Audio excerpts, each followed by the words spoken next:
What's going on, YouTube? Welcome to the final weekend preview of the EGCTV Elite Classic. In this video, we will take a look at the happenings of the previous game weekends, as well as preview the final weekend and, of course, the remainder of the playoffs.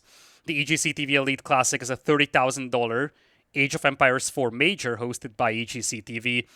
The event featured 16 top players battling it out in a round robin, which means that everybody played everybody over the course of the last couple of weeks. Here we have the league standings. I'll make this large for you so you can see it nicely. Hopefully you can read the numbers, but the key thing to take away is that the top 8 makes it to the playoffs. From 9 or spot number 9 onwards is just a matter of the prize money. There are no major surprises in the top 8. You have Marine Lord and Beastie finishing top 2, Vortex and Luciferon finishing 3rd and 4th. Then, of course, you have the Canadian brothers, Papipo and Wham. There is B and Dimu as well in the top 8. Recon narrowly missing out over there. A lot of things happened that led to this. Part of that was Dimu upsetting Marine Lord in the final day of the regular season, quote-unquote, the final day of the round robins. And that made the competition between Dimu and Recon much further or much more difficult for Recon than it could have been if Marine Lord defeats Dimu. There are some interesting results here as well. Louis Empty finishing 10th. Definitely a good performance from him. And this gave him a lot of precious practice time as well against high-level players. A lot of practice, well, not necessarily practice games, but a lot of high-intensity sets as well against pro players, which is always a valuable piece of experience for pro players, being able to play against the best of the world in tournament settings. So, huge performance here for Louis Empty. From what I could see, Beastie's actually doing some practice games with him, preparing for the final weekend. There is Zerton at the 11th spot. I'm Magic finishing 12th. He had a rough start, so part of the reason why he's this low is because the first couple of rounds didn't really go his way. There is Sordov, Numedan, Lenok, and finally Cat. Cat, unfortunately, sitting at 0 points, managed to win only 2 games out of the 32 that he has played. But in a way, that was a bit of a surprise that he even made it to the top 16. I am still thinking that for him, this was a great learning experience. And whenever you're trying to climb up that tournament ranking, whenever you want to become some of the best players in the world, the first thing to do is just take out the competition at your level. He has done that. He has qualified for the top 16.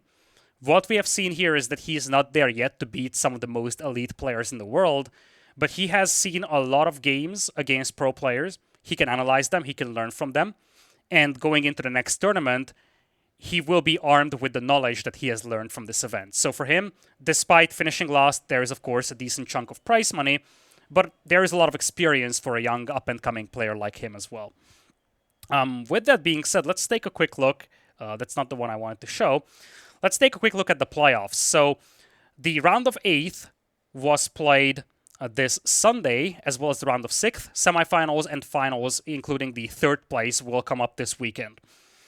Now, the thing to note here is that the first 2 players in the rankings, Marine Lord and Beastie, go straight to the semifinals, so they didn't have to play last Sunday. The 3rd and 4th place players, Luciferon and Vortex, they went to the round of 6th, and ranks 5 to 8 went into the quarterfinals. Dimu took down, Dimu got taken down by Papipo. B took down Wham, and then into the semifinals, we had B and Luciferon advancing. So, coming up this weekend, we will have Luciferon versus Marine Lord in the first best of 7, and then Beastie will fight B. I think, schedule-wise, Beastie will play B first. That's going to be the first set, starting at 15 GMT at EGCTV. And then after that, we will have Luciferon and Marine Lord battle it out as well. Winners, of course, get into the grand finals. That's going to be played and cast at EGCTV on Sunday, preceded by the 3rd place game, which of course will be between the losers of the semifinals. On Saturday, we will have Killer Pigeon and Crackety cast, whereas on Sunday, it's going to be myself and Drongo, unless something changes. So, a lot of things to look out for this weekend. Now, when it comes to the possible outcomes of these games, I don't want to go very deep into the theory crafting, but based on the performances in the group stage, Marine Lord should be the favorite over Luciferon, but Luciferon had some really good sets. So one of the things to look out for over here is whether Lucifron can take down a player that finished higher than him. Of course, this being a round-robin tournament, there was a match played between Lucifron and Marine Lord. In fact, I quickly want to check the result of that. I forgot to check it out before recording this video. But yeah, this was played in the very first round of the tournament, and Marine Lord won 2-0. So, on paper, this matchup is favoring Marine Lord, but Lucifron had a really good run in this tournament. Again, bringing up this sheet here, Lucifron finished 4th, and technically he was just one match victory behind Vortex, Beastie, and Marine Lord. So, Lucifron definitely has a good chance here against Marine Lord, but on paper, this should be a Marine Lord set. Beastie versus B is also an interesting one to take a look at. A lot of drama going on, of course, with the Vortex B set. I don't want to go into it because I'm trying not to fuel drama. Let's focus on what's coming up instead. Beastie had a really convincing tournament. Beastie and B, of course, played against each other as well, since everybody in this tournament played against everybody.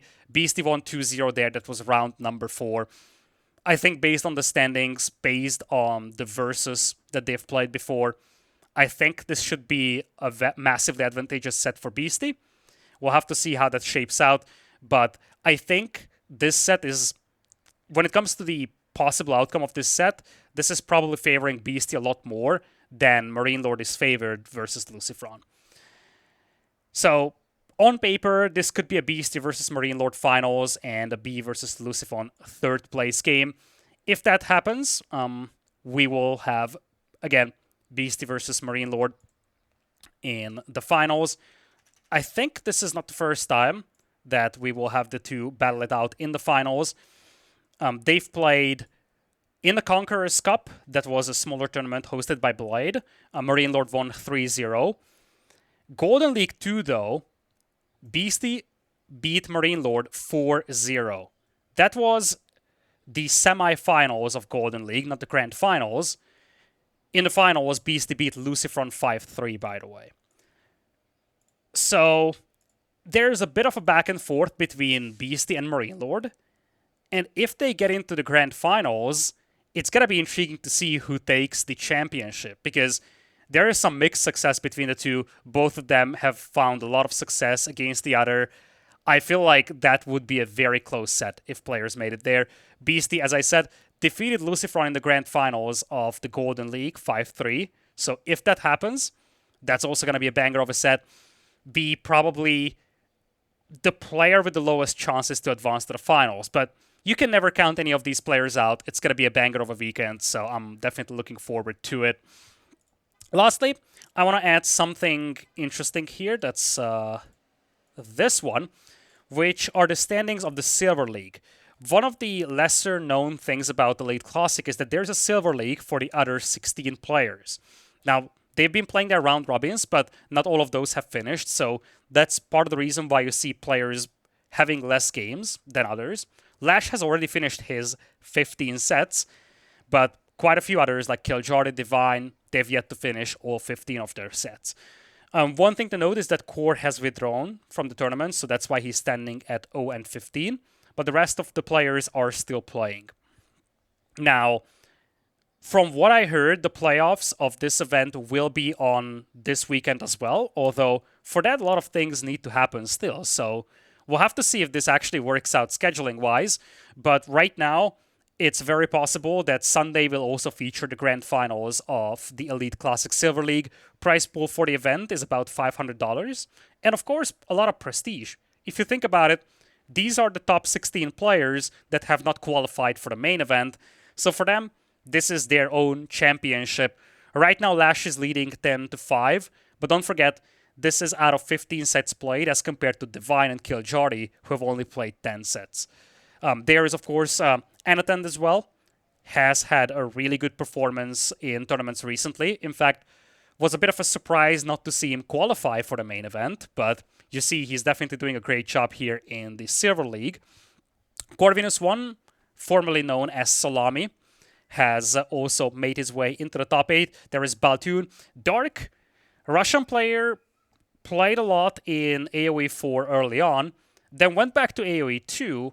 I'm actually surprised to see him play AoE4, and I didn't expect him to finish this high because I simply didn't even know that he was playing this extensively. He has put in a lot of hours, apparently, and he's doing really well over here. Alyona is also a player still in the top 8. Now, when it comes to the players that could still make it to the top 8, Avali is definitely one to look out for, because you see he is at 7 and 5, has 3 more sets to go, but it's gonna be a challenge. Could probably contest the spot that Alyona has, maybe Dark Spot. Then there is Sass. This is an uphill battle for him. He would need to win all 3 remaining sets, and then hope that things go his way. So he would basically need Alyona, Avali to lose most of their games, possibly even Dark, and then win all of his. Rest of the players, I think they are out mathematically. So it is what it is for them. I want to highlight one player, though, just a side note. That's Myriad. I haven't really seen him in tournaments before. He also happens to be Hungarian, but I have zero connection to him. I haven't spoken to him.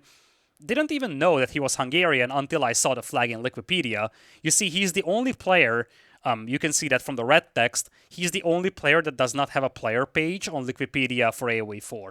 At least from the Silver League. So he's kind of that up-and-coming player. He got into the top 16, didn't have that much success. He still has 4 more sets to go, though. But this is definitely the first step for him, and it's going to be interesting to see how his performance shapes out in future tournaments as well. With that being said, I think we have pretty much went over the things that we expect in the coming weekend.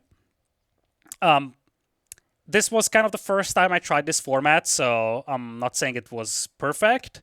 I'm definitely open to feedback on this, because one of the things I want to do for future tournaments is make these previews more and more regular. So if you have any feedback on the format or the things that you would want to hear or see in regards of what's coming up on a specific game weekend, then do let me know, and I will try my best to accommodate those requests. Again, playoffs of the Elite Classic will begin at 15 GMT each day at twitch.tv/EGCTV. I will put a link down in the description for the channel of EGCTV. I'm looking forward to this weekend. Again, it's going to be Killer Pigeon and Crackaday casting on Saturday, and I will be in the broadcast booth with Drongo on Sunday, so definitely worth checking out. And if you miss any of those sets, you will be able to rewatch them at the EGCTV YouTube channel. For the Silver League, as far as I know, the Silver League finals will be broadcast on the B stream of EGCTV. And the rest of the playoffs, I think I will just do some of that at least myself for this channel. So hopefully you guys enjoy this format. I think at the time I upload this video, I haven't yet uploaded the other major quote-unquote announcement video. Don't think of something crazy like, oh yeah, $1 million tournament, not even a tournament announcement. It's more like a couple of things I wanted to explain about the upcoming amount of content, the type of content that I'm planning to make for this channel. So if it's not out yet, then do stay tuned for it. I've yet to figure out which video I will put out first. But thank you so much for joining in today. Hopefully you will enjoy the final weekend of the Elite Classic, and hopefully we'll see you at the live stream. Take care. See you next time.